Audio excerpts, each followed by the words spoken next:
AR and VR is really the mega trends in tech today. Everybody's rushing to it, huge investments are going on. VR, I like to look at VR from the perspective of its 360 format. The 360 format is really what's special about VR. It sets it apart. It used to be that the one behind the camera decides what to watch, what you should watch. It captures something in the surroundings, but that's all changing now with VR. Instead, VR captures everything, and it's up to the viewer instead to decide what to watch. It changes from being a small part of the surrounding to it allows you to transport you there. It's all about the there and then. You are there in a virtual reality. AR, on the other hand, it's all about here and now. You allow people to have superpowers. Superpowers in the sense that you provide information about their physical reality around them, which is much richer than their senses normally can take in. It's really superpowers. So Joachim, when do you see the breakthrough for VR and AR? It's now. It's imminent. It's happening right now. There is so much investments going on into this area at the moment. Pokemon Go, this is the game that made AR known to the world, because Pokemon Go is really an AR game. These Pokemons, as everybody knows, they don't exist out there in the real world, but Niantic, the company behind it, have augmented the realities with these sort of figures that Pokemon hunters go out to find.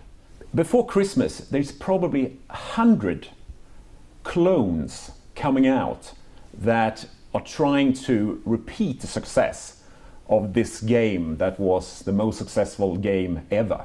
And it really showed the appetite in the world for AR.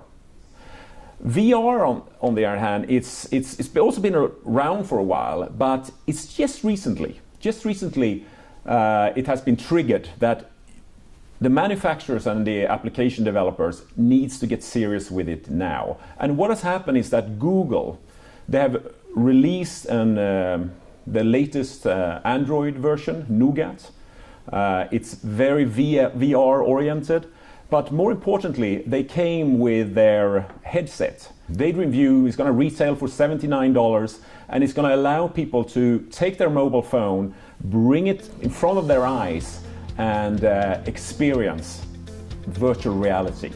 People will be wearing those virtual reality headsets, and this will be more and more common every day from now on.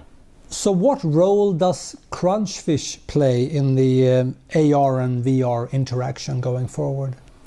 Crunchfish is a technology provider. We build components. We build components that manufacturers and application developers use to realize their products. When it comes to VR, the role we will play is for interaction. All apps up to now, they have been developed for interaction using touch screens.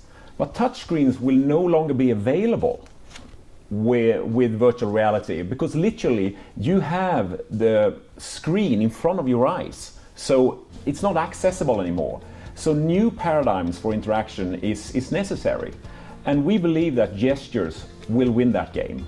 There are other ways, there are hardware remote controls, you can have controls sitting in the headset, or you can use voice. But they all have drawbacks in terms of cost, convenience, or precision. So I think they will only be peripheral complements to really gesture control.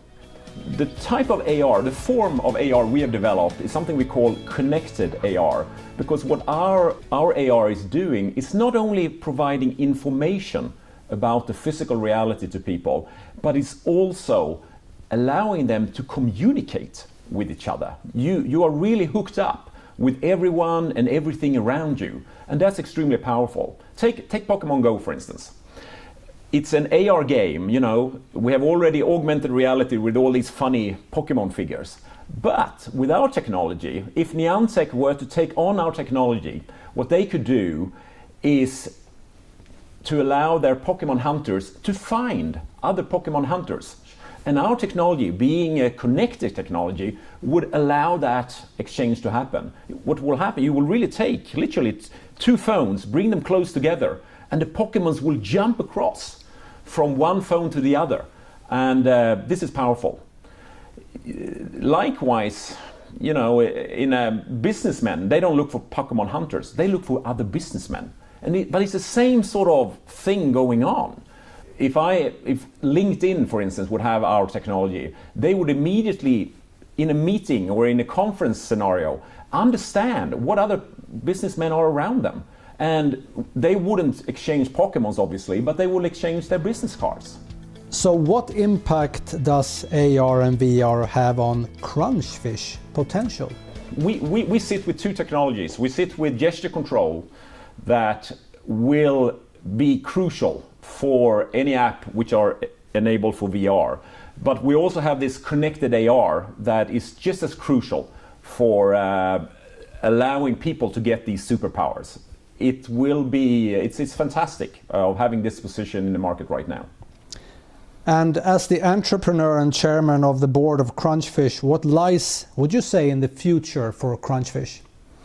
Well, right now we are preparing for, or we are getting ready for the IPO. It's only a few weeks away. We're excited about it.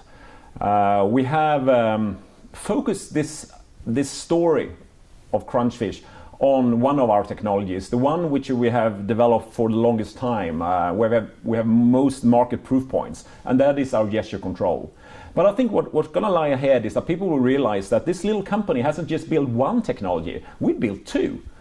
We have also this connected AR, and both these two technologies will play important roles for this sort of rapidly emerging AR/VR industry.